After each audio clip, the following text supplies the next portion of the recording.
Stop right there. I know what you're thinking. You hear the word silence and your mind says weakness, passivity, irrelevance. You think if you're not posting, you're losing. If you're not talking, you're behind. No, listen carefully. That's a lie designed to keep you shallow, distracted, and dependent on people's noise to validate your worth. The world is addicted to announcement, but destiny is built in the dark. Noise is the refuge of the insecure. Silence is the workshop of the wise.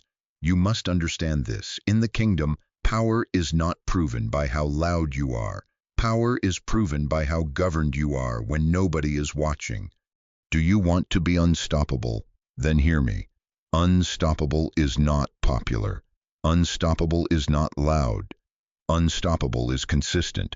Unstoppable is governed.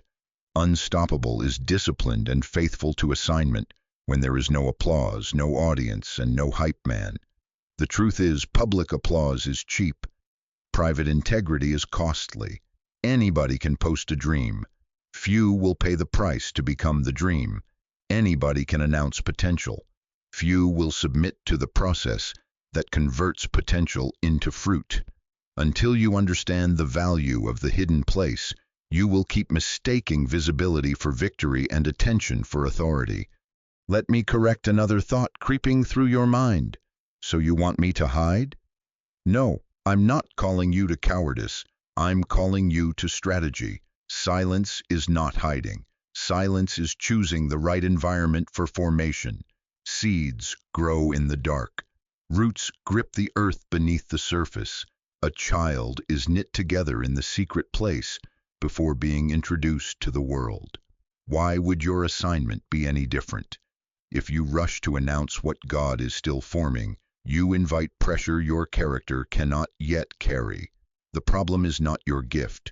The problem is your governance. The problem is not that you don't have a promise.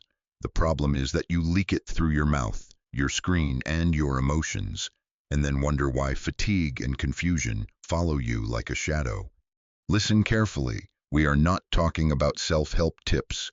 We are talking about kingdom law. There are requirements for destiny, not suggestions, not optional add-ons, requirements. Because purpose always attracts resistance. Purpose draws warfare. Purpose will make you a target, so you must be formed before you are famous, disciplined before you are visible, rooted before you are fruitful. If you treat purpose like a hobby, it will treat you like an option. But if you treat it like a mandate from your manufacturer, it will govern your decisions, reorder your appetites, and silence the voices that don't have the right to speak into your future. I've watched gifted people crumble because they loved the sound of their own announcement more than the sound of heaven's instruction. They were talented but not trained. They were loud but not led. They could attract a crowd, but they could not govern their time, their relationships, or their appetite for approval. Dreams die in the comment section because someone needed likes more than they needed growth. Do not let that be your story. Not another day, not another season. You were not born to be noticed. You were born to be necessary. Necessity doesn't beg for validation. Necessity submits to formation. Stop right there. I can hear the excuse. But if I don't share it, how will people know? How will doors open? Hear the rebuke in love. Results open doors that announcements cannot. Doors designed by God are activated by faithfulness, not fanfare. When you attend to your assignment in private, heaven attends to your influence in public. When you govern your habits in secret, your life will speak so loudly you won't need to defend yourself. Your fruit will do the talking. Your excellence will set the meeting. Your consistency will be your publicist. Until you understand that silence is a sword, you will keep entering battles unarmed. Silence cuts the cord of distraction. Silence exposes your motives. Silence clarifies your vision. In the quiet, you will hear what matters. In the quiet, your mind will be reordered, your spirit recalibrated, your priorities purified. That is where God forges unstoppable people. in the furnace of unseen obedience. That is where he burns away your addiction to applause, your panic about timing, your fear of being overlooked. In the dark, you learn to trust the King who assigned you. In the dark, you learn to love the work more than the praise. In the dark, you become a leader of yourself before you attempt to lead anyone else. You must understand this. Leadership begins with self-government. If you cannot lead your tongue, you cannot lead a team. If you cannot lead your appetite, you cannot lead an assignment. If you cannot lead your attention, you cannot lead a generation. That's why I'm confronting you like this, because your destiny is too expensive to be mortgaged to the cheapest bidder, public opinion. Peace is better than popularity. Purpose is better than performance. Formation is better than attention. And integrity is better than income. If you anchor your identity to applause, you will dance for any drum that beats. But if you anchor your identity to your assignment, you will become immovable, steady, and precise. Don't misunderstand me. There will be a time to speak. There will be a time to announce. There will be a time to step out and stand tall. But if you announce too soon, you invite their doubt, their fear, their jealousy, and their unbelief to sit at your planning table. Show your blueprint to builders, not critics.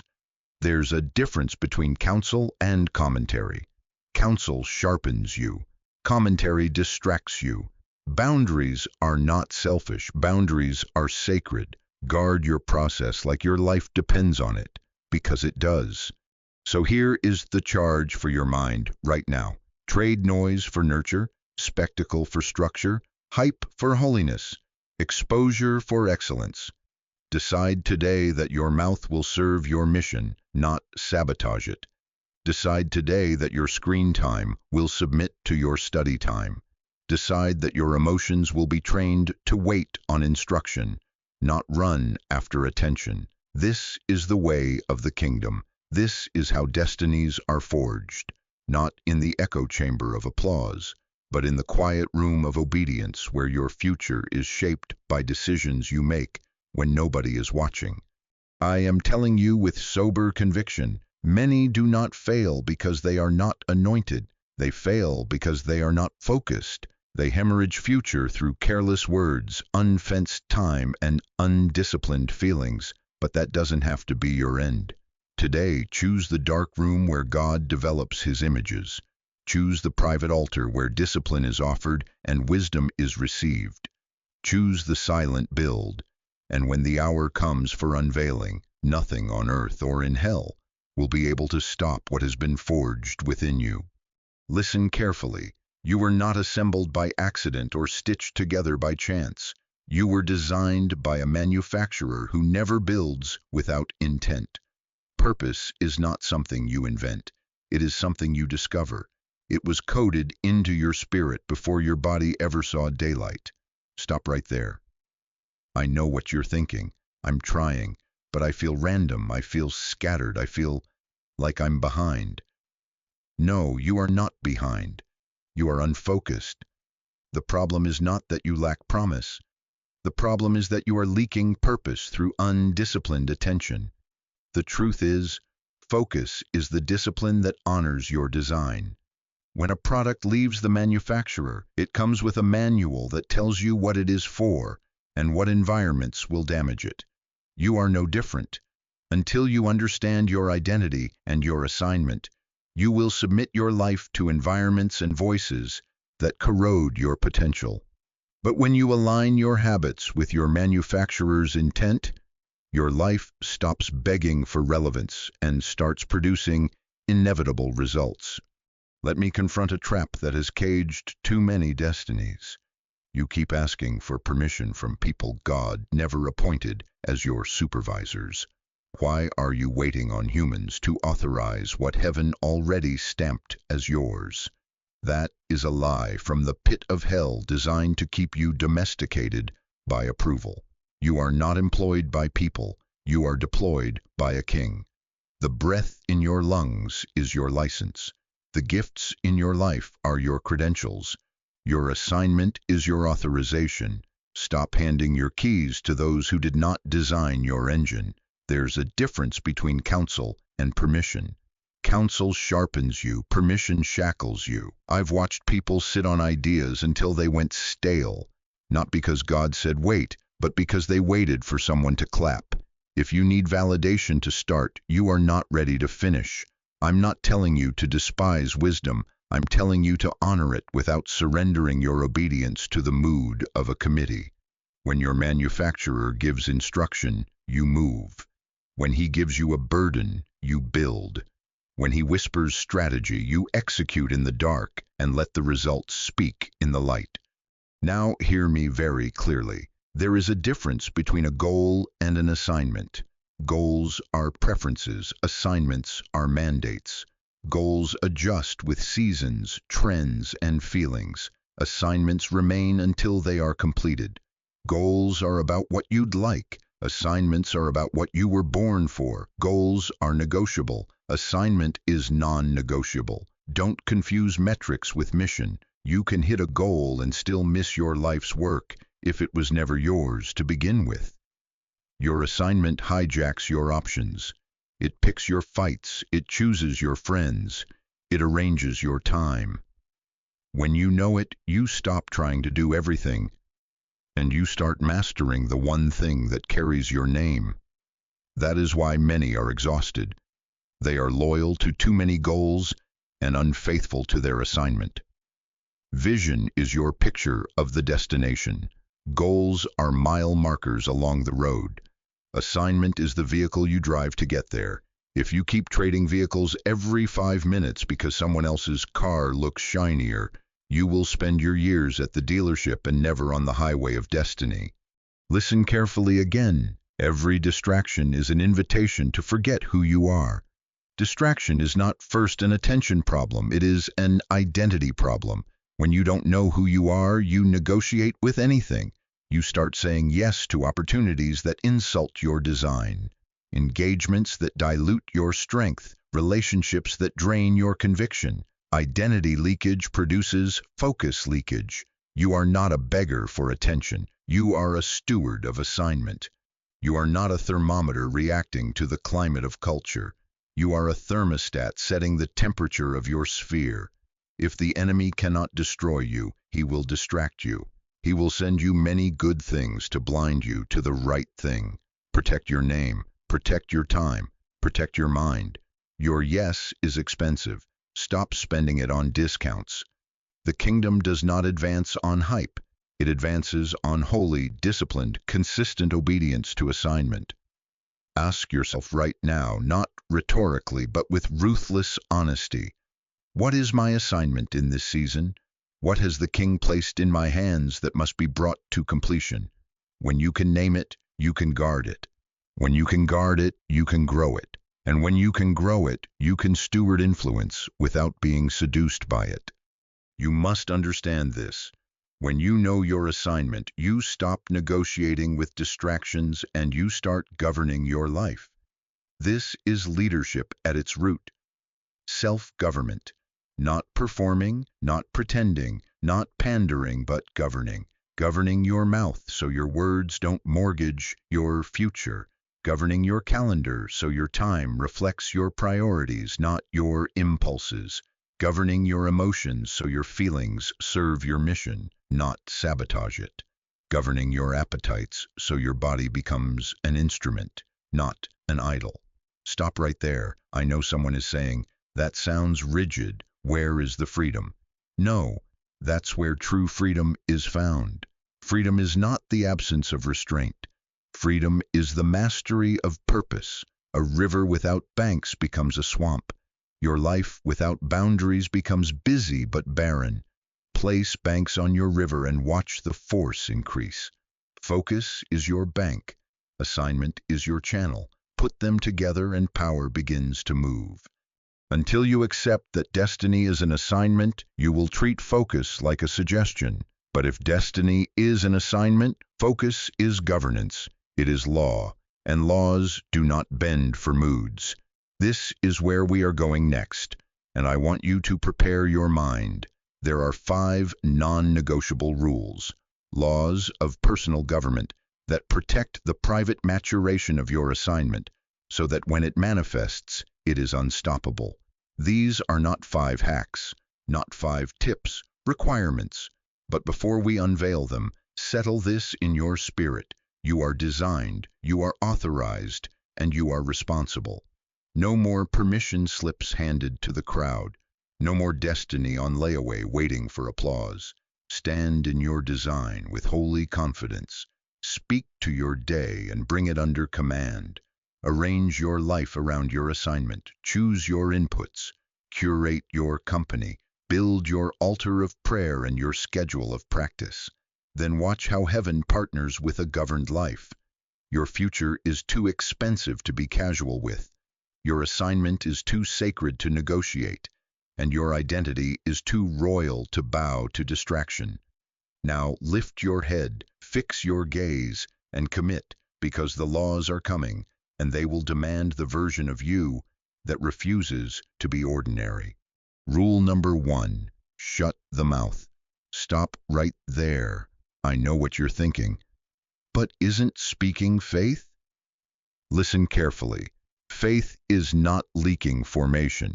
Faith is executing instruction. There is a difference between declaring what God has finished and announcing what God just started. If you keep announcing the promise, you will keep attracting pressure before you have the capacity. The problem is not the promise. The problem is premature exposure. When you parade an embryo as if it were a finished child, you invite the opinions of midwives who were never assigned to your delivery room. You call critics to the cradle. You summon jealousy to the doorstep. You awaken warfare around a seed that still needs soil. You must understand this. Seeds do not grow in the sun. They grow under it. Seeds do their best work buried, not broadcasted. In the dark, roots take hold. In the quiet, the shell breaks. In the hidden, life reorganizes itself for strength. Announce a seed too soon, and birds will come eat it. Announce a vision too soon, and scavengers of doubt will circle it. The enemy is not afraid of what you post. He is afraid of what you practice. But when you announce before you practice, you trade the privacy of development for the pressure of performance. And pressure without capacity turns promise into panic. Think of a woman carrying life. She is not ashamed to be hidden. She is wise to be careful. She protects her intake, monitors her movements, keeps certain rooms off limits, and allows time to do what only time can do. She does not keep opening the womb to prove she's pregnant. If you keep opening the womb, you interrupt formation. Some of you keep opening your process to validate your progress. Stop it. The child is real whether or not you post the ultrasound. Your assignment is real whether or not you gather a committee to clap for it. Humility doesn't need the crowd to witness every contraction. God is not trying to embarrass you. He is trying to protect you from pressures your character cannot yet carry. Now hear me, because this is where many get confused. I am not telling you to avoid counsel. Counsel is not gossip. Counsel is surgical. Counsel is strategic. Show your blueprint to builders, not critics. Counsel sharpens you. Commentary shakes you. Counsel asks, how can we strengthen the foundation? Commentary asks, who do you think you are? Counsel speaks to the plan. Commentary speaks to your identity. If you give commentary the microphone, it will drain your confidence and delay your obedience.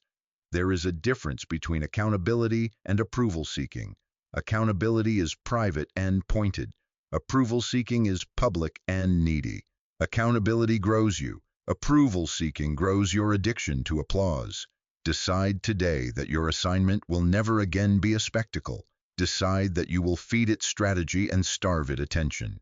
Stop right there. I can already hear the objection. But I need to create momentum. I need to put it out there so I'll be motivated. That is a lie dressed as productivity.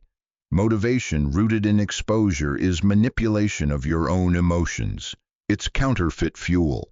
The kingdom does not run on hype, it runs on holy discipline. When your energy burns out because likes go down, that reveals you were not drinking from the well of conviction. You were siphoning from the fumes of attention. Until you understand that silence can be worship, you will treat speaking as a sacrament and never learn the power of restraint. Sometimes the most spiritual thing you can do is keep your mouth shut until the fruit shows up.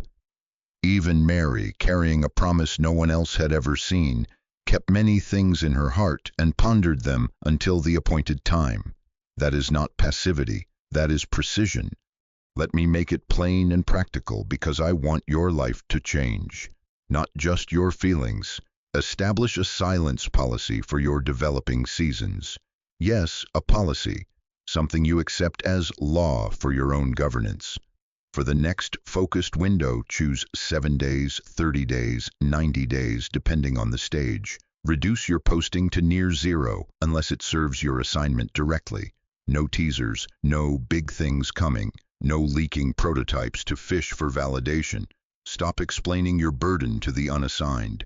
Stop defending your plan to the unqualified. Keep your updates in your journal, not on your feed. Replace announcement with apprenticeship. Replace telling with training. Replace declarations to people with declarations to heaven. Set a council circle with clear criteria. They must be builders, truth-tellers, and guardians of confidentiality. If they don't have fruit in their own life, they don't get access to your roots. Schedule your council. Don't bleed your council. 1 meeting, defined questions, clear next steps. After that, execute in the dark. Your assignment is not a group project on social media, it is a stewardship before God. Use your mouth to pray, to decree the word over your own soul, to sing while you work, to encourage your team.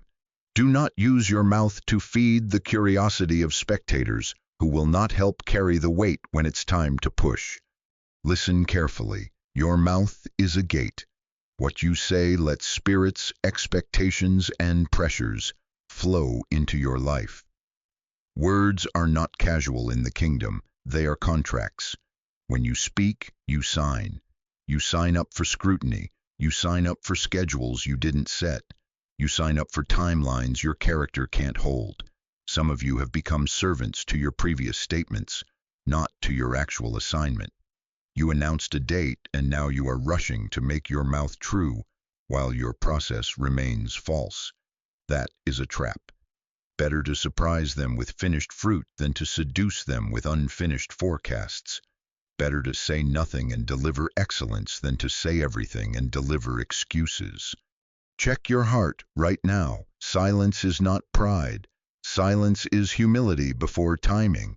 Pride loves microphones. Pride demands stage time. Pride needs witnesses. Humility says, I will not put a spotlight on what God intends to shape in shadows. Humility says, I trust the pace of heaven more than the pace of headlines. Humility says, I will not use people's applause as emotional fuel because my King's approval is enough. Until you break the addiction to being seen, you will never be trusted to be significant. Significance is a function of obedience, not optics. The applause of men is a sugar high. The approval of God is daily bread. Let me warn you with love, but with weight. I have watched dreams die because they were born into a room full of noise. I have watched mantles be mocked because their carriers craved an audience before they had accuracy. I have watched good people suffocate under the pressure of expectations they invited by talking too much, too soon, to too many. Do not rehearse your future in front of strangers. Do not grow dependent on compliments to continue.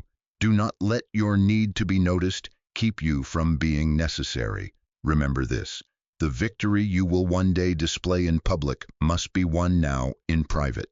Win the habits, win the mornings, win the meetings nobody sees, win the battle with your mouth. So here is your immediate application. For this next season, put your mouth under authority. Create phrases you will no longer say, I'm about to. Something big is coming. Watch what I do next. Retire them. Build while they sleep. Study while they scroll. Practice while they perform. Pray while they post. Set a rule that any vision still in prototype form lives only in prayer, in planning documents, and in meetings with builders. And when someone asks, "What are you working on?" smile with holy restraint and say, "I'm working." That's all. Let your excellence become the press release. Let your delivery be the announcement. Let your fruit do the talking. Stop right there. Don't misread the strategy. This is not fear. This is not hiding.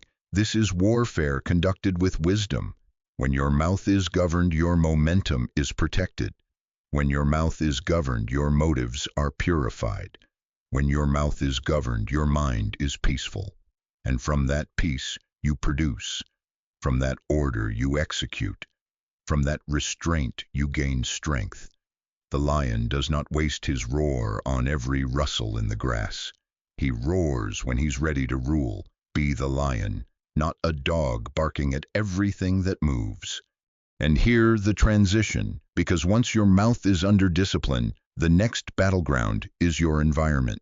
Focus cannot live where access is uncontrolled. It's not enough to silence your lips if your life is loud. After you master your words, you must master your gates. Who gets in, what gets in, when it gets in. Boundaries are next. Selective access is next, because the womb you kept closed with your mouth must now be guarded by your doors. But first, seal this law into your spirit. Shut the mouth, protect the process, and let heaven mature the assignment in the dark until it is strong enough to carry the weight of public impact. When it's time, you won't have to shout. Your results will be thunder, and your life will speak with an authority that cannot be argued. Listen carefully. If your mouth is a gate, your life must have doors. You cannot keep the womb closed and leave the house wide open. The problem for many is simple. You are guarding a seed with your lips while your schedule, your phone, your calendar, and your company are unlocked like a public park at midnight. Stop right there. That is not humility. That is negligence. In the kingdom, everything valuable has protection. The throne has a protocol. The temple had a veil. The ark had a covering. Even heaven is pictured with gates, and Eden was guarded by a flaming sword after man fell. Why? Because value demands vigilance. Boundaries are not selfish. Boundaries are sacred. Your peace is holy. Your time is holy. Your mind is holy. Your calling is holy. And your future is too expensive to give everyone unrestricted access to your mind and time. Let me show you the pattern, because I don't teach theories. I teach kingdom order. Even Jesus, the Son on assignment, limited access. He taught the multitudes. He sent out the 70. He walked with 12. He revealed glory to 3, and he communed with 1. Crowds received miracles. Disciples received interpretation. The inner circle witnessed transfiguration and agony, and the Father received his entire heart in prayer before the sun rose. Selective access is not arrogance. It is wisdom modeled by your King. There were moments he left the crowd and moved to the next town because he was under assignment. There were requests. He did not answer on their timeline because the kingdom schedule is not managed by public demand. You need to do the same, not because you lack compassion, but because you understand order. If Jesus had tears, why do you think you can live without doors? Now I need to confront some habits that are quietly assassinating your focus. Constant availability is killing your accuracy. The need to rescue everyone is bankrupting your energy. Reacting to every message like it's a mandate is training your soul to be a slave to notifications. I love you, but hear me. Your phone is not a leash, and you are not a firefighter for everyone else's unmanaged life. The enemy of your destiny will disguise distractions as emergencies and dress interruptions like opportunities. He will weaponize the phrase, "Do you have a minute?" to rob you of momentum hour by hour. You answer DMs like they are royal decrees. You carry other people's anxieties like they are assignments. The problem is not that you are kind. The problem is that you are ungoverned. Compassion without boundaries is codependency, and codependency is a saboteur of calling. You must understand this.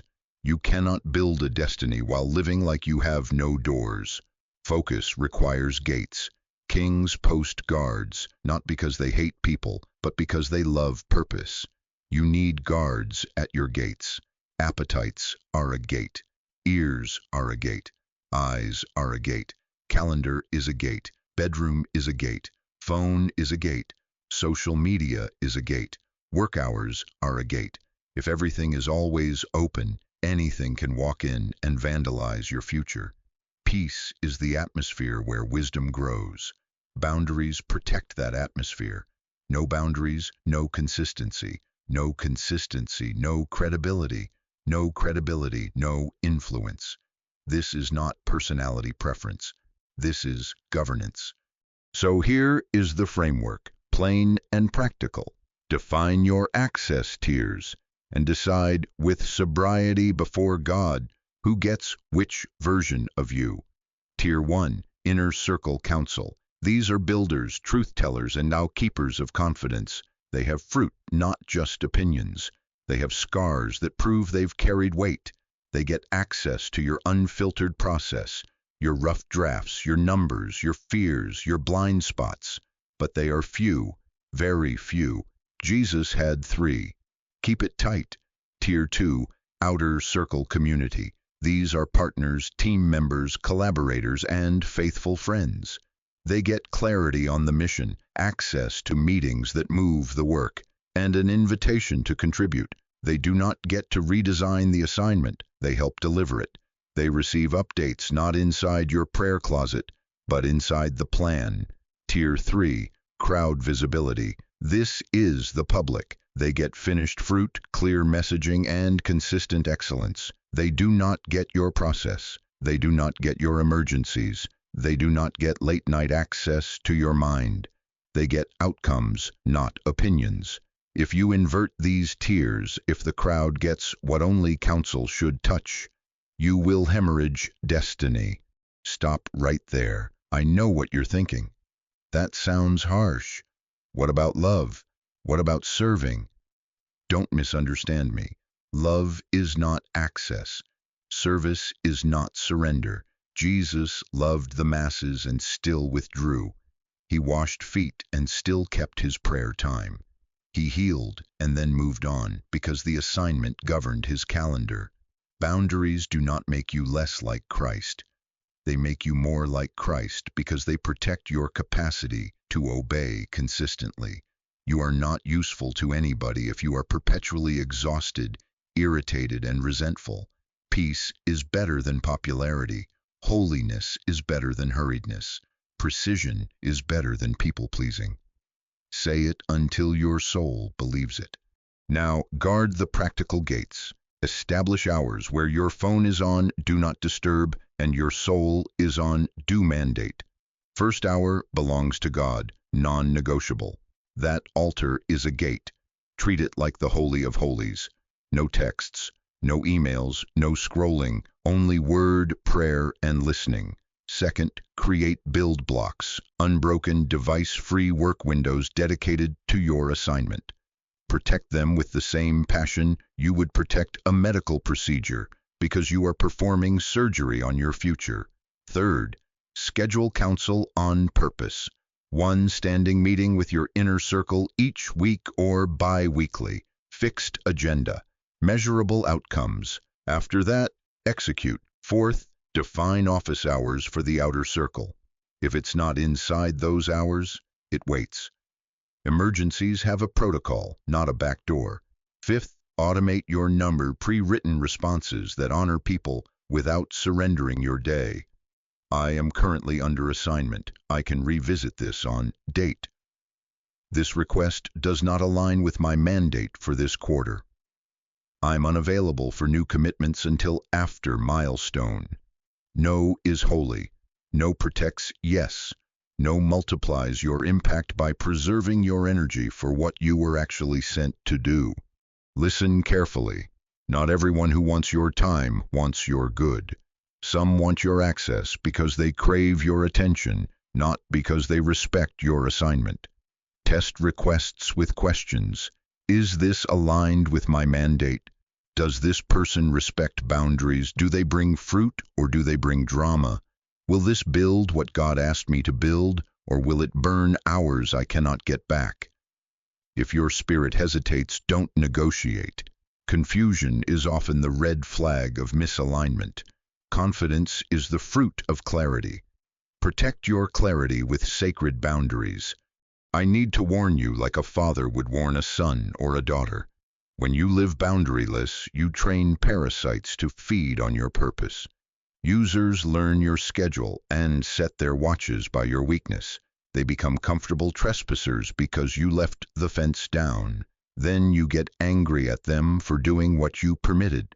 Hold yourself accountable. Erect the fence, lock the doors, post the hours, enforce the rules.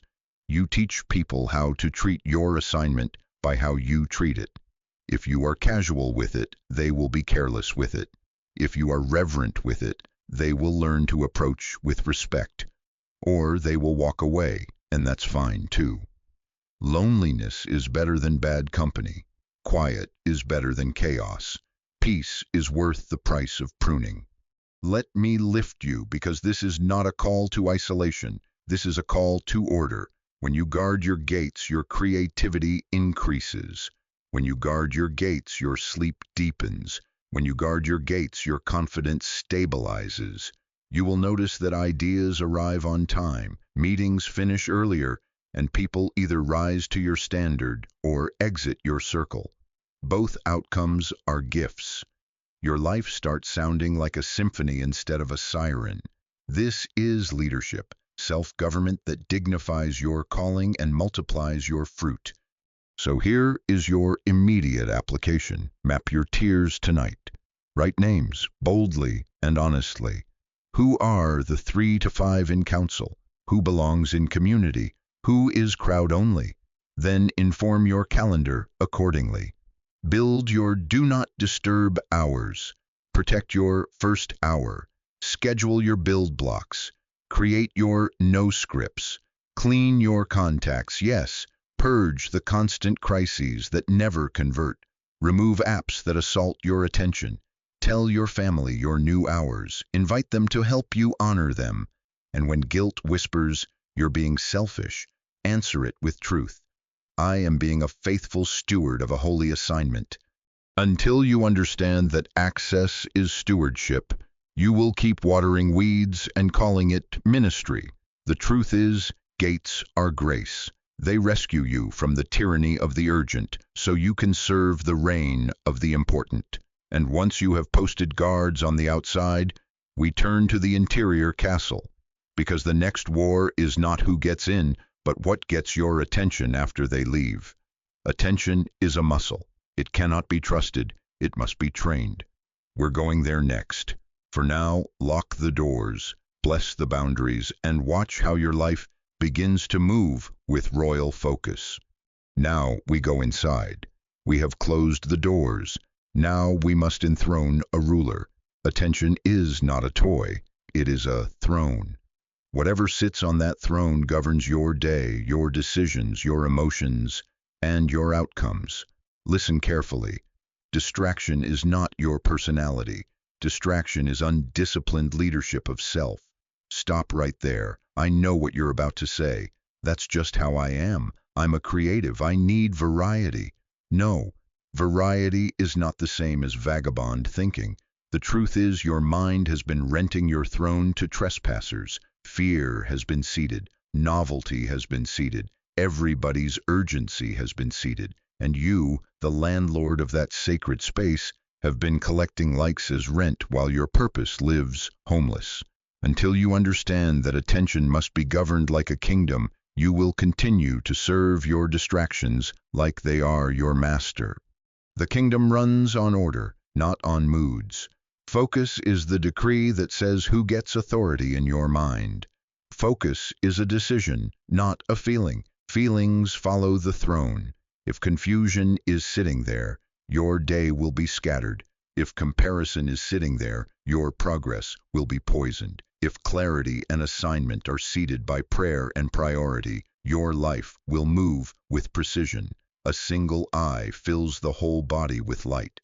A divided eye makes the whole body stumble.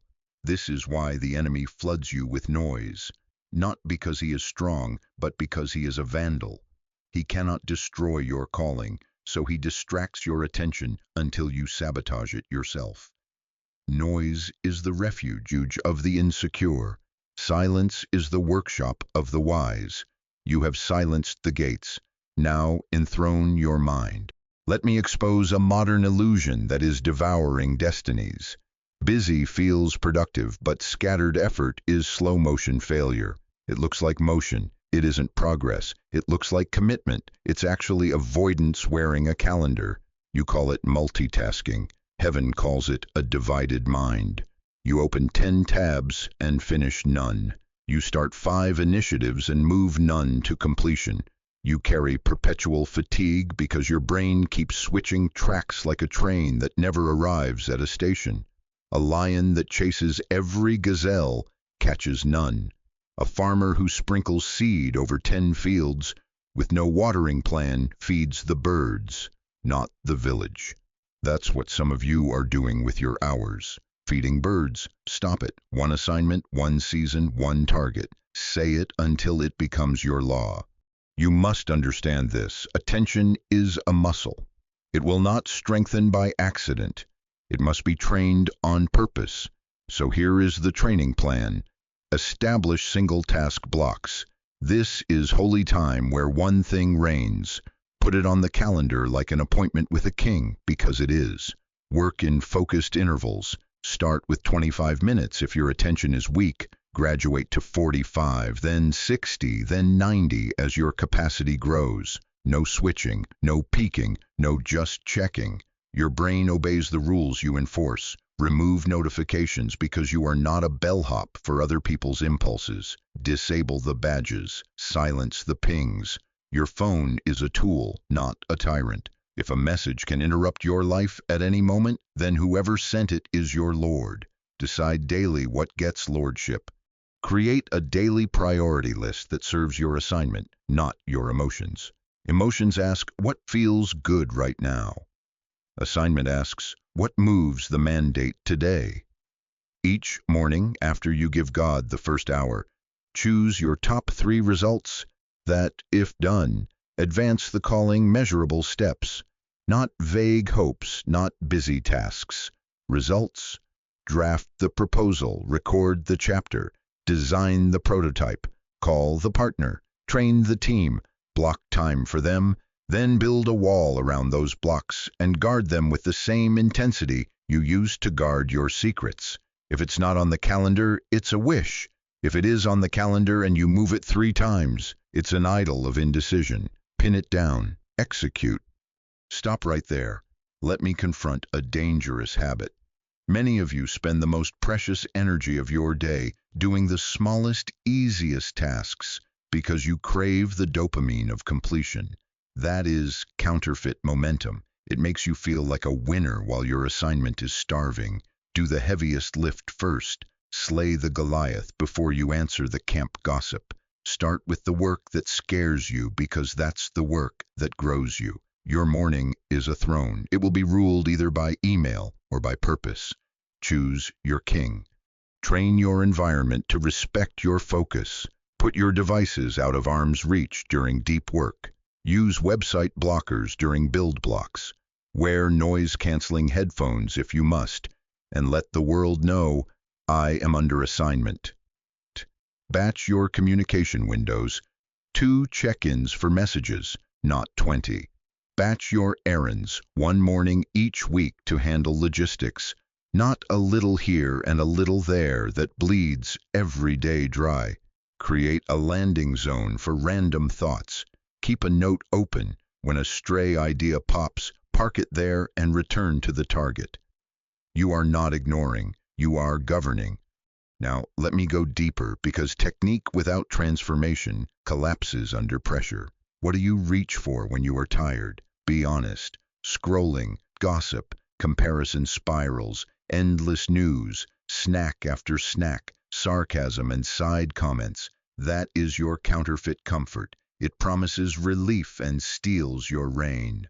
When fatigue whispers, your habits reveal your Lord. Replace the counterfeits with covenant comforts that serve your soul and sustain your focus. Stand up, drink water, take a 5-minute walk with a breath prayer, stretch your body, read 5 lines of a proverb, play 1 instrumental track, and breathe. Write a 2-sentence gratitude entry, reset the throne and return. Don't wait until you feel like it. Do it because you decreed it. Kings don't wait for moods to move. They move, and moods follow. I can feel the objection rising. But my life is complex. I have children, a job, demands I can't control. I honor that. I'm not asking you to abandon responsibilities. I am commanding you to govern your attention within them. You don't need a monastery to be focused. You need a strategy. 30 minutes of undiluted attention every day will outperform 5 hours of fractured busyness every week. Early mornings before the house wakes. Lunchtime locked in your car with a notebook. Evenings with the TV off and the task on. Use the pockets. Stack them. Protect them. Consistency beats intensity when intensity is inconsistent. Stop worshiping grand gestures. Start practicing faithful reps. Measure what matters. Track your attention like an athlete tracks sets and reps. How many focused blocks did you complete this week? Which blocks produced tangible outcomes? Where did you break concentration and why? Review on Friday like a king examining the court. Celebrate progress. Correct drift. Adjust the plan. This is leadership, self-government under the reign of purpose. These 5 rules are not suggestions. They're requirements if you want public authority without private collapse. You want to be great, then shut up and build. Lock your gates and train your focus until your attention is an instrument in your hand, not a leash around your neck. Hear me. Your brain will fight you at first. It is accustomed to snacks, not steak. It is trained by just a second habits that have stolen years. It will itch. It will reach. It will whine. Answer it with discipline. We serve assignment here. Sit. When your hands twitch to open another tab, remember, each switch costs a toll of time and energy. When your mind wanders, gently return it like a shepherd with a staff. No shame, just leadership. Over days and weeks, you will feel the strength return. Your blocks will lengthen. Your outputs will multiply. Your peace will deepen. Your confidence will stabilize because you finally trust yourself to finish what you start. Until you understand that attention training requires endurance, you will quit when progress is invisible. There will be days you work and wonder if anything moved. There will be weeks where the fruit doesn't show, only the roots deepen. Do not misinterpret the quiet. The process is not punishment, it is preparation. The wait is not a waste, it is weight training. Heaven is enlarging your capacity so the public season will not destroy you. That's where we are heading next, because if you misread delay, you will abandon the gym of focus just before your mind becomes royal steel. For now, engrave this into your spirit. 1 assignment, 1 season, 1 target. Choose the throne of your attention. Seat your assignment there by decree every morning. Serve that king with prayer, with planning, with practiced blocks, with protected boundaries, and watch your life begin to move, not with scattered noise, but with kingdom accuracy that cannot be argued. Now, listen carefully. Rule number 4 is where many destinies live or die, not because the promise is weak, but because patience is immature. The process is not punishment, it is preparation. What feels like burial is often planting. What feels like silence is often rooting. Seeds do not scream, they sink. Roots do not perform, they reach down. You don't post roots, you grow them. Stop right there. I know what you're thinking, but I've been faithful, I've been focused. Why hasn't it broken open? Because roots must match branches. Height without depth is a hazard. Visibility without capacity is a trap. You're not behind, you're being built. You must understand this. There is a lie stalking your assignment, and it sounds spiritual while it strangles you. It whispers, if it was God, it would be faster. That is a lie from the pit of hell, designed to keep you shallow, impulsive, and easily uprooted. The truth is, timing is part of the assignment. The kingdom has a phrase, the fullness of time. Your king spent 30 hidden years before 3 public ones. A carpenter's bench shaped his hands before a cross carried his purpose. David was anointed in a back room, then sent right back to the sheep until a giant demanded the skill he learned in obscurity. Joseph dreamed in a house, was processed in a pit, managed in a prison, and only then governed in a palace. The process did not disqualify the dream. It delivered the competence to sustain it. If you rush the process, you will ruin the product. If you force the door, you forfeit the grace. Here is the principle heaven will not negotiate. God prepares containers before he pours oil. When the widow gathered vessels, the oil flowed as long as there was capacity. When there were no more vessels, the oil stopped. That is not scarcity, that is stewardship. New wine requires new wineskins, not because the wine is weak, but because the old skins can't stretch with the pressure of fermentation. Many collapse not because the calling is false, but because visibility arrived before maturity. Platforms amplified what character could not carry. Applause is an accelerant, character is fireproofing. If God increased your exposure today to match your excitement while your integrity is still under renovation, the weight of attention would crush you. So he slows you down to strengthen you up. He hides you to harden you. He withholds stage time to give you spine time. The wait is weight training.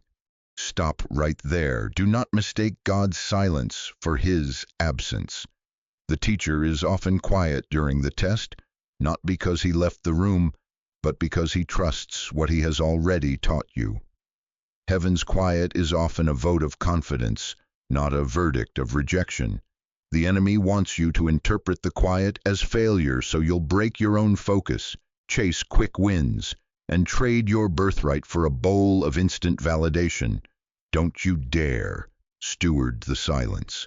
Let it become sanctuary. Let it teach you to hear subtler instructions, to read subtler signals, to obey without the dopamine of public approval. So, how do you endure without making drama your diet? You track obedience, not applause. You measure consistency, not recognition. You celebrate private milestones like they are coronations, because in the kingdom they are. Every day, ask and answer the same few royal questions. Did I give God the first hour? Did I protect my gates? Did I complete my focused blocks? Did I move the assignment one measurable step? That is your scoreboard. Not likes, not mentions, not invitations. Count builds, not buzz. Record your streaks, how many days consecrated, how many pages drafted, how many client calls made, how many workouts completed, how many no's enforced to honor your yes. Create a stones of remembrance journal.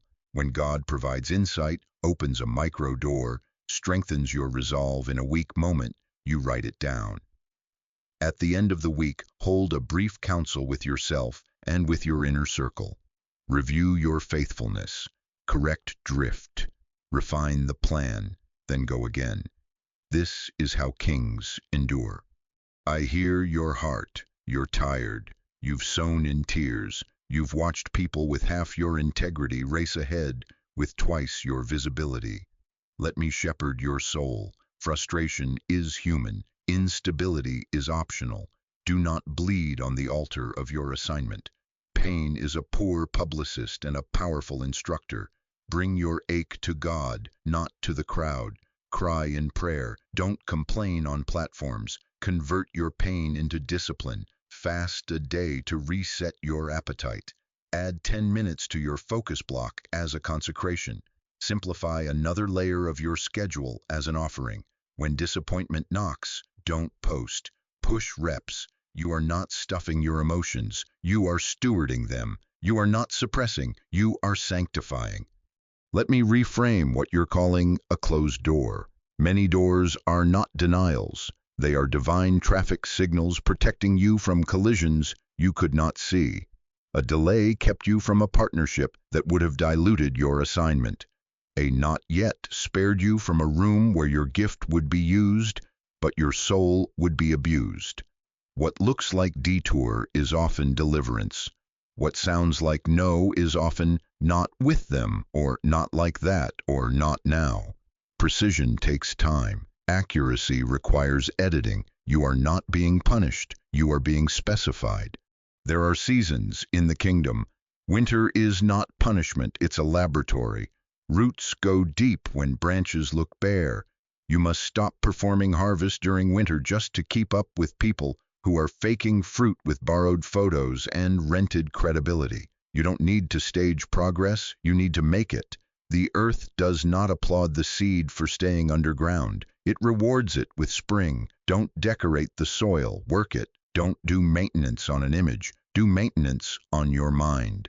When the season shifts, you will have substance, not cosmetics. The comparison trap is the loudest thief in the hallway of delay. Comparison is a covenant with confusion. Your timelines are not transferable. Your assignment has its own calendar. Runners are disqualified when they leave their lane, not because running is wrong, but because order was violated. Stay in your lane. Bless those who sprint today. Your race requires both sprint and marathon. When you fix your eyes on someone else's pace, you forfeit the grace for yours. Keep your gaze on the mandate. Let their season provoke you to diligence, not push you into delusion. Here is a practical protocol to govern your waiting season with royal calm. Establish a weekly capacity review, 15 minutes on the same day every week. Ask, where did I feel stretched? Where did I break? What skills are missing for the next level? What character trait needs reinforcement? Then assign training. Read one chapter to fill the knowledge gap. Practice one rep to strengthen the weakness. Schedule one conversation with counsel to expose a blind spot. Track non-glamorous metrics. Deep work minutes increased. Hours slept consistently. Number of times you said no when you felt pressured. Temptations resisted. Recovery practices honored. These are capacity indicators. Heaven looks at stewardship curves, not selfie reels. When those numbers rise, you are not stuck, you are being strengthened. Now a warning, because love tells the truth. I have watched people abort their own future by forcing visibility they could not sustain. They flashed, then fell. They became a headline instead of a legacy. Dreams die in the comment section when someone needs likes more than growth. If the oven door is opened too soon, the cake collapses. If scaffolding is removed before the concrete sets, the building cracks. If you prefer platform to process, your gift will take you where your character will not let you remain. Do not trade 10 years of impact for 10 minutes of applause. Peace is better than popularity. Loneliness with God is better than busy rooms without Him. Take heart. God is not wasting your time. He is investing it. The hours you think are invisible are accruing interest. The prayers you think bounced are building altars that will speak when you step into rooms you didn't campaign for. When the time is full, doors open that you could not have kicked in on your best day. When the time is full, favor arranges introductions, systems, and timing like a symphony you could never conduct. Your job is not to manage the calendar of heaven. Your job is to steward the calendar on your desk. Do the work. Guard your gates. Train your attention. Interpret the quiet as classroom, and let your roots dictate your rise. Until you understand delay, you will keep begging for validation to numb the ache of waiting. But when you interpret delay correctly, you stop performing and you start preparing. You stop chasing applause and you start building capacity. You stop asking, do they see me? And you start asking, am I ready? That shift is the hinge on which your next season swings. And that leads us to the final rule, the one that locks all the others in place. Choose discipline over validation. Choose production over performance. Choose the narrow road that looks quiet now but roars later. Hold your line. Your time is coming, and when it comes, it must find you prepared, not just excited. Rule number 5. This is the hinge. This is the lock. This is the difference between a life that performs and a life that produces. Listen carefully. The culture has trained you to crave a drug that looks like encouragement but functions like anesthesia.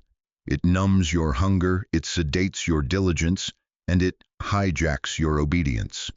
I'm talking about validation, likes, comments, compliments, mentions, handshakes, stages, little trophies for partial effort. Stop right there. I know what you're thinking, but affirmation isn't bad. Correct. Affirmation is not evil. Addiction is. Encouragement is a vitamin. Validation addiction is a venom. The problem is not the clap. The problem is your need for the clap to behave like a king. Noise is the refuge of the insecure. Silence is the workshop of the wise. Until you break the need to be seen to be faithful, you will remain a slave to strangers and a stranger to your assignment. Here is the law of destiny, carved in stone, not in sand. If you need validation to start, you are not ready to finish. If applause is your fuel, obedience will always stall where applause is absent. If you only move when they watch, you are not a leader, you are a performer.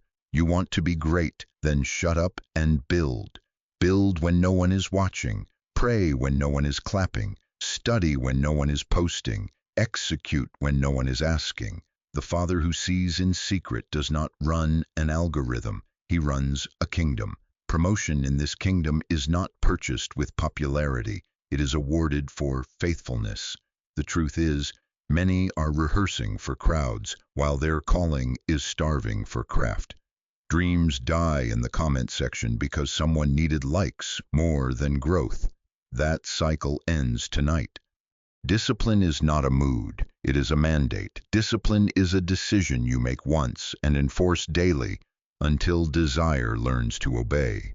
Motivation is a guest. It visits, it leaves, it disappoints you. Discipline is a resident. It pays rent, it fixes leaks, it keeps the lights on when storms rage. Unstoppable people are not carried by emotion, they are governed by habits. Your life is a liturgy, your day is a service. What you repeat becomes what you reign over. So enthrone the right rituals. Before you touch your phone, touch heaven. Before you scroll, schedule. Before you speak to people, speak to your King. Give God the first hour as a non-negotiable. Word, worship, and a written plan, not a vague hope, a plan. Then report to your post. Craft must be practiced, skill must be sharpened, knowledge must be gathered, execution must be counted. That is not legalism, that is lordship. Stop right there, don't mishear me. I am not asking you to work frantically, I am commanding you to work faithfully. Work is worship when it serves your assignment under God's rule. When your hands move in alignment with your design, your labor becomes incense. Your discipline is your proof of honor to your Creator. Lazy worship insults your manufacturer. Irregular obedience contradicts your confession. Excellence is not worldly. Excellence is royal. Kings don't wing it. Kings decree and then deliver. You must understand this.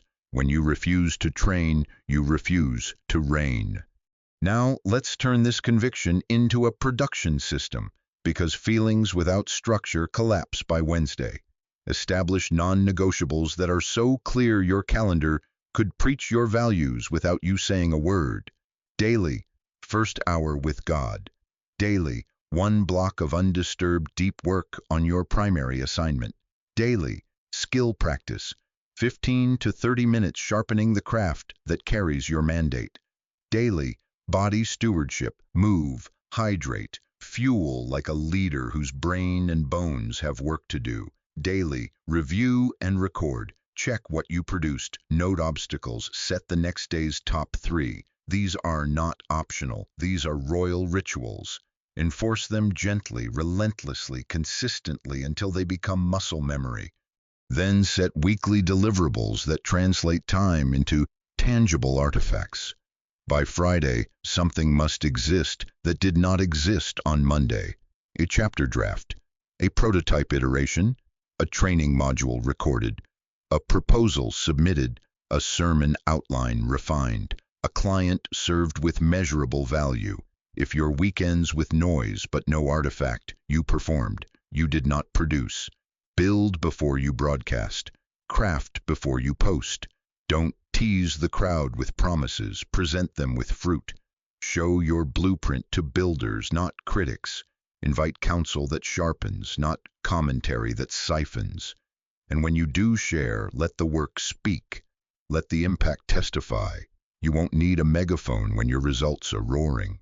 Some of you are sabotaging this system because you insist on negotiating with your flesh every morning. You lie down with standards and wake up with suggestions. That stops now. Remove negotiation by pre-deciding your blocks and laying out your tools the night before. Clothes ready, workspace clean, reading marked, task list ranked. When fatigue shows up, you greet it with a plan, not a debate. On days when you don't feel inspired, go anyway. On days when your thoughts are foggy, go anyway. On days when nobody sees, especially, go. That's when kings are made. Feelings are weather. Standards are climate. Build a climate that crushes storms. Let me confront your validation diet because it is poisoning your appetite for production. Limit your social windows, 2 scheduled slots to post and respond. After your build blocks, not before. No grazing, no let me check real quick. Your scroll is a leash if it can yank you at will. Mute the voices that inflame envy. Unfollow the pages that provoke drift. Replace metrics of buzz with metrics of build. Focused minutes completed, tasks finished, iterations shipped, refusals enforced, hours slept, scriptures internalized, track streaks that heaven tracks. When you sit with your inner circle, don't report impressions, report impact. Here is what I produced. Here is what I learned. Here is what I corrected. Counsel sharpens you. Commentary distracts you. Peace is better than popularity. Accountability is the ally of discipline. Choose 2 or 3 builders whose respect you crave because of their fruit, not their fame. Make a covenant. Share your non-negotiables. Trade weekly reports. Confess drift fast and correct faster. Celebrate adherence, not just achievement. Add a sacred rest. Sabbath is not laziness, it is loyalty. It resets your identity. You are not a machine, you are a steward. True rest strengthens discipline because it anchors your worth in sonship, not in output. From that rest, you return to war with clarity. Now, a warning with love's edge. If you keep performing for applause, you will become a caricature of your calling. Clout is cotton candy. It dissolves on contact with pressure and leaves you sick. Applause is an accelerant, not a foundation.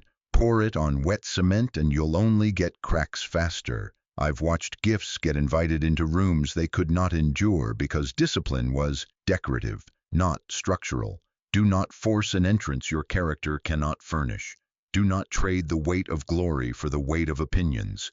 The stage is a mirror. It multiplies whatever you are. Be substance, be formed, be governed.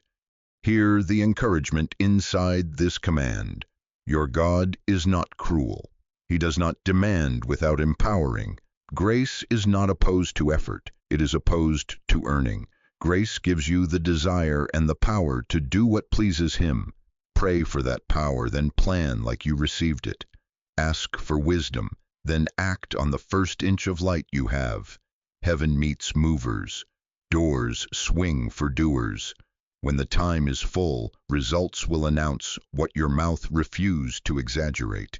Your fruit will be your press release. Your peace will be your platform. Your excellence will be your invitation. These 5 rules are not tips on a feed. They are laws for a throne.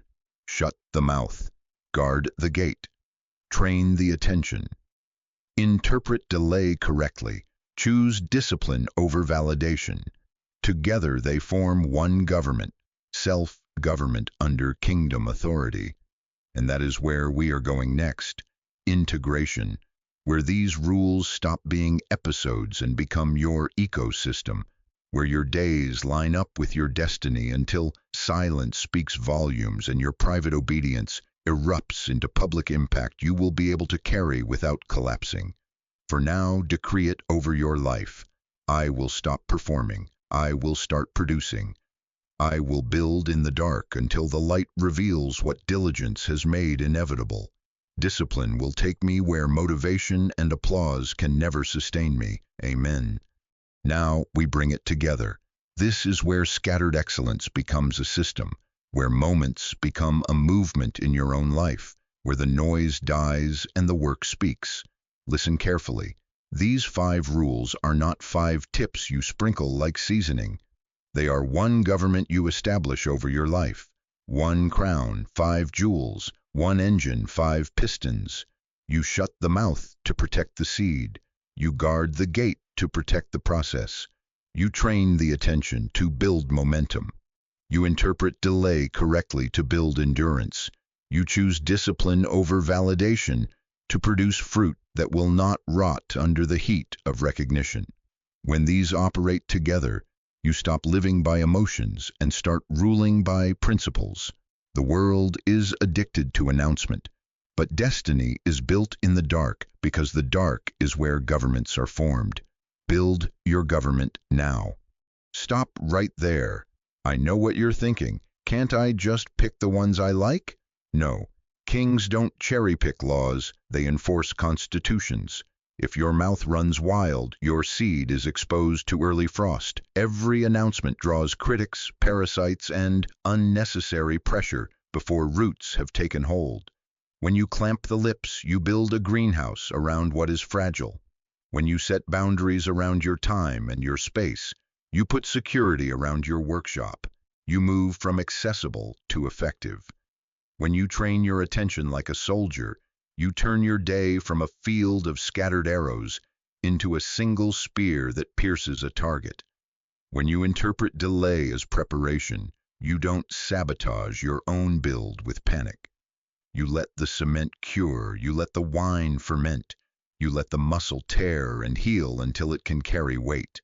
Then, when you choose discipline over validation, you stop auditioning for applause and start producing artifacts that preach louder than your mouth ever could.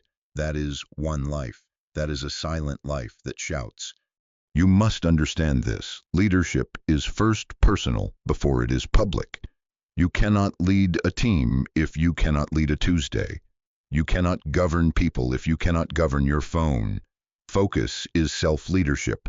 Self-leadership is kingdom stewardship. The king does not promote chaos, he promotes order. He entrusted you with time, with talent, with a body, with an assignment. Stewardship is not inspiration, it is administration. You are either administrating your purpose or abandoning it. Kings do not wing it, they decree, design, and deliver. Jesus managed his inner circle, 12, then 3. He set boundaries on access. David refused to fight his brother's insults and conserved his stones for Goliath. Joseph stewarded a prison like a palace before he ruled a nation. If you keep waiting to be in charge to practice leadership, you will never be trusted with charge. Start with your morning. Start with your mind. Start with your menu. Start with your mouth. Now conduct a focus audit under the light of heaven. Where are you leaking? If the leak is your speech, then every casual announcement is taxing your future at usury rates. The cost is premature pressure, misinterpretation, envy, and the subtle weight of living up to what you bragged about but have not built. If the leak is relationships, your open gates are importing doubt, fear, jealousy, and agendas that dilute your obedience. The cost is confusion and delay. You cannot run fast with leeches on your ankles. If the leak is attention, you are tithing your best hours to distractions and tipping your assignment with leftovers. The cost is momentum. Projects half begun, energy half spent, results half baked. If the leak is impatience, you keep interrupting your own maturation by forcing doors, changing strategies weekly, and quitting just as roots were about to touch water. The cost is capacity. You stay small because you will not stay long. If the leak is validation, you have made applause your shepherd. Algorithms schedule your soul, and you keep performing for strangers, while your purpose wonders why you stopped showing up. The cost is authority. No one trusts a life that needs the crowd to behave. Name your leak, confess it, repent for the waste, then seal it with action. Here is wisdom for war. Not every battle deserves your energy. Selective warfare is a royal skill. You are not called to chase every critic, answer every comment, fix every rumor, attend every argument, or solve every problem that knocks on your door. Your energy is royal currency. Don't spend it like confetti. Choose battles that serve your assignment. If the conflict makes you sharper, holier, clearer, fight. If it only feeds your ego, starves your focus, drags you into comparison, and stalls your build, walk away. Counsel sharpens you, commentary distracts you. There is a difference between a lion and a dog. A lion ignores barking, it hunts purpose. A dog barks at everything, it loses the trail. Protect your hunt, guard your roar, keep your stones for giants. If you must reply, reply with results. If you must answer, answer with fruit. If you must speak, speak to builders who will hold you to your standard, not fans who will lower it. Integration means your calendar now agrees with your confession. The goal tonight is not that you feel inspired. The goal is that your life becomes governed. Inspiration without implementation is seduction. So convert this word into architecture. Decide right now non-negotiables that will function as constitutional law. First hour is God's prayer, word, written plan. Mouth shut on undeveloped seed. No teasers, no hints, no performative promises. Access limited. 3 levels of proximity and no apologies for moving people to the correct ring. Attention trained. 2 deep work blocks on the primary assignment before you check the world. Delay interpreted. Weekly review to measure capacity increases, not applause spikes. Discipline enforced. Daily artifact produced or advanced, and a weekly deliverable that exists in reality, not just in imagination. This is not hype. This is how kings live. Stop right there. Some of you are negotiating in your head again. I'll start when the schedule clears. I'll begin next month when things slow down. No, the future does not reward hesitation. It rewards obedience. Start in imperfect conditions with imperfect tools and perfect resolve. Set an alarm for tomorrow's first hour and lay out your materials tonight. Text your inner circle the boundaries you're establishing, not to ask permission but to inform the new order. Remove 3 apps from your front screen and replace them with your notes, your calendar, and your scriptures. Write the 1-step move you will complete before noon tomorrow that advances the assignment in measurable terms. Then do it. Report it to your accountability. Repent quickly when you drift. Repeat ruthlessly until rhythm becomes rule and rule becomes culture. Until you understand that these rules are one life, You will keep living in cycles, focused for a week, scattered for a month, repentant on Sunday, rebellious by Wednesday. But when you integrate, your days line up with your destiny, and silence becomes your amplifier. Your life starts preaching without a microphone. Your peace becomes your platform. Your excellence becomes your invitation. Your fruit becomes your announcement. This is personal government under kingdom authority, and it is available to you right now, not tomorrow. Now, govern your mouth, guard your gates, train your attention, interpret your delay, enforce your discipline. Do it consistently, unapologetically, powerfully. And as you do, get ready, because the next step will demand a vow you keep with your calendar, a non-negotiable commitment that turns this government into a 7-day revolution of action. Don't clap for this, calendar it. Don't say amen only, architect it. Start and watch your destiny speak. Listen carefully. The negotiation is over. I am not here to massage your intentions. I am here to command your decisions. Destiny does not respond to volume, it responds to vows. The time for talk is finished. The time for private execution has arrived. Stop right there. I know the excuse rising in your chest. I just need a little more clarity, a little more time, a little more motivation. No, motivation is a mood. Decisions are a government. You will not drift into destiny. You will decree your days and deliver your assignment. You must understand this. The King honors covenants, not captions. Heaven is ready to partner with you, but heaven will not schedule you. That is your jurisdiction. So here is the charge. Non-negotiable, royal, immediate. 7 days of silent building, 7 days of focused obedience, 7 days of covenant with your calendar. When this week is over, there must be fruit, not fumes. Results, not reasons. For the next 7 days, you will establish a quiet revolution with 5 pillars. Pillar 1, reduce communication to consecrate your capacity. You will not announce what is still becoming. No teasers, no hints, no coming soon, breadcrumbs thrown to satisfy the addiction for attention. Your mouth will stop leaking momentum. Your posts will be pruned to function, not performance. 2 short windows to check or respond, scheduled after your deep work, not before. If you must share, share gratitude, share scripture, share completed fruit, never share the unborn. Show your blueprint to builders privately, not to the crowd publicly. Guard your mouth like a vault because your promise is expensive. Pillar 2, set access boundaries like a king setting court. 3 rings of proximity, inner council, collaborators, community. Decide who belongs where, not by history but by assignment. Inform them with love and clarity. For the next 7 days, I am in a build window. Here are my office hours. Here is how to reach me for urgent matters. Here is when I'm unavailable. Silence notifications. Do not disturb during sacred blocks. Move your device out of reach. Not every knock is your problem. Not every ping earns your eyes. Boundaries are not selfish. Boundaries are sacred.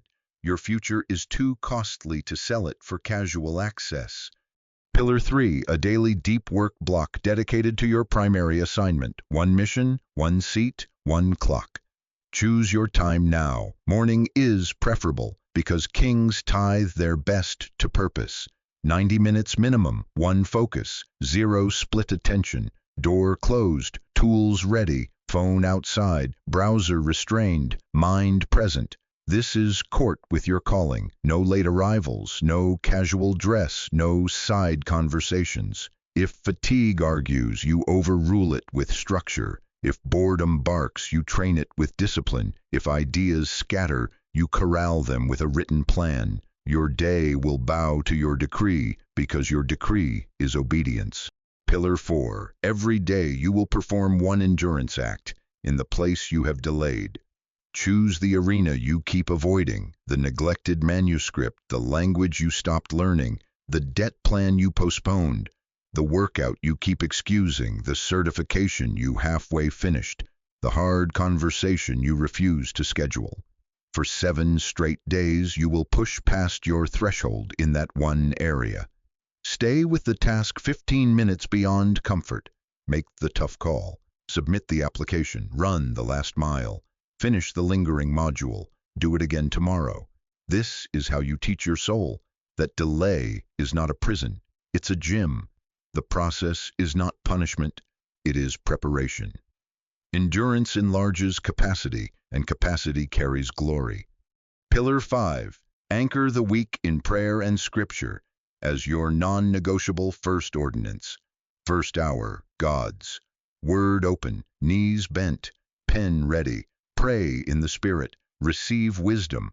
Write your 3 declarations for the day. Choose one anchor verse and keep it before your eyes. Let the word govern your mood and your metrics. This is not superstition. This is sonship. You don't start with the world's news. You start with the King's decree. Out of that devotion, write your plan. Out of that plan, execute. Out of that execution, produce.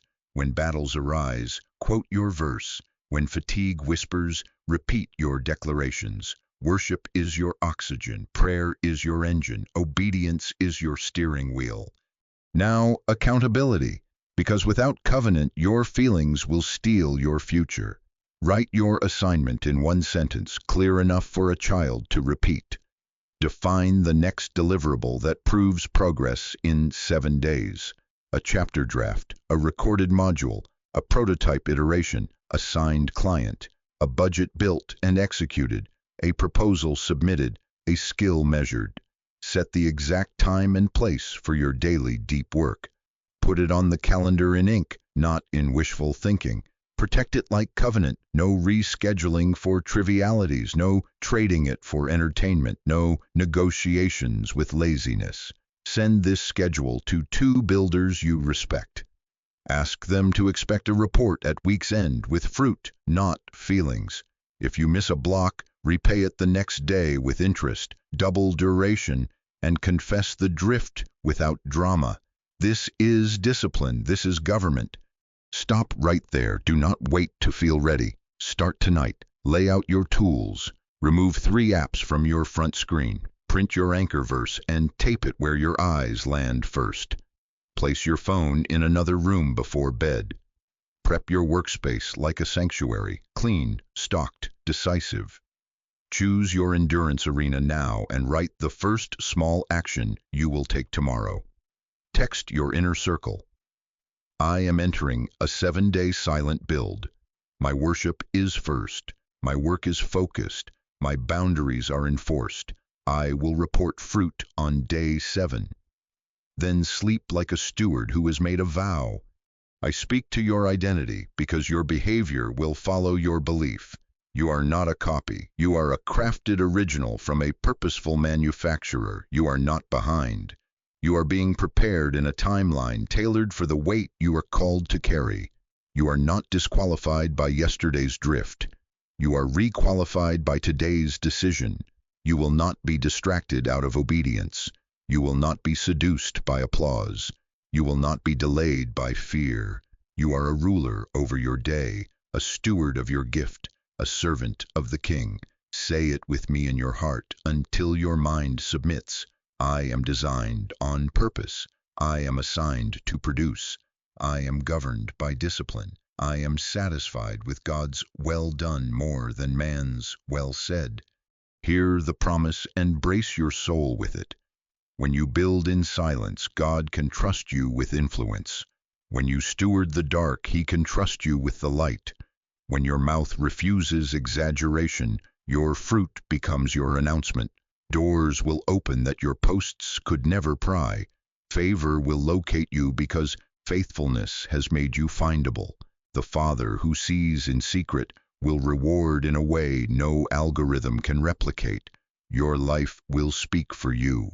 Your work will vindicate you. Your peace will become your platform. And when people ask, where did this come from? You will smile and point upward because you know where kings are forged, out of sight, under order, in obedience. So I commission you now. Enter the 7 days with holy fear and royal confidence. Govern your mouth. Guard your gates. Lock your deep work on the calendar. Practice endurance where you've delayed. Anchor everything in prayer and scripture. Report fruit at the end. Then keep going. Don't clap for this. Calendar it. Don't admire it. Apply it. Start now. Shut the mouth and build. And watch, your destiny will speak.